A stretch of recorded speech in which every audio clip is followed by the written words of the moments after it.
Mathabhanga super speciality হাসপাতালের প্রস্তুতি কমিটির উদ্যোগে সুপার ফেসিলিটি হাসপাতালের দাবিতে পদযাত্রা করা হয়। সোমবার মাথাভাঙার পঞ্চানন ভবন থেকে শুরু হয় এবং শহর পরিক্রমা করে পোস্ট অফিস মোড়ে গিয়ে সেই পদযাত্রা শেষ হয়। পদযাত্রা শেষে এই দাবিকে জোরালো করতে একটি সচেতনতামূলক পথসভা অনুষ্ঠিত হয়। এদিনের এই পদযাত্রায় উপস্থিত ছিলেন মাথাভাঙা সুপার ফেসিলিটি হাসপাতালের প্রস্তুতি কমিটির সদস্যরা।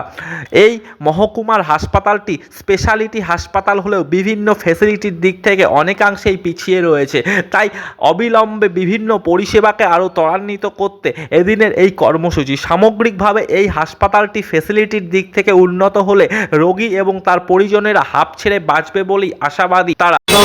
আমাদের শহরের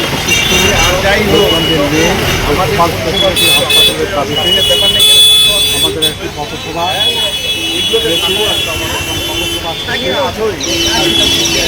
অভিযাত্রা হয়েছে।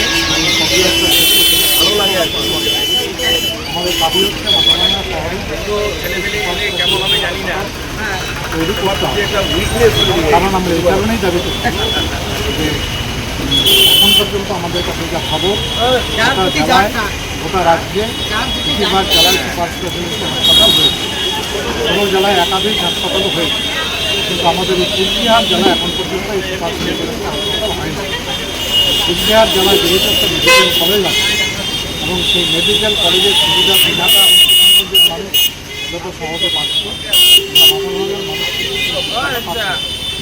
যেহেতু মাথাভাঙা থেকে কুচবিহারের দূরত্ব প্রায় 45 কিলোমিটার এবং এখান থেকে দক্ষিণ এলাকা হচ্ছে আমাদের বটার এলাকা, এই সুপাকে যেহেতু এই কমিটির এলাকা আমরা দাবি করছি যে কুচবিহার জেলায় যদি সুপার স্পেশালিটি হাসপাতাল হয়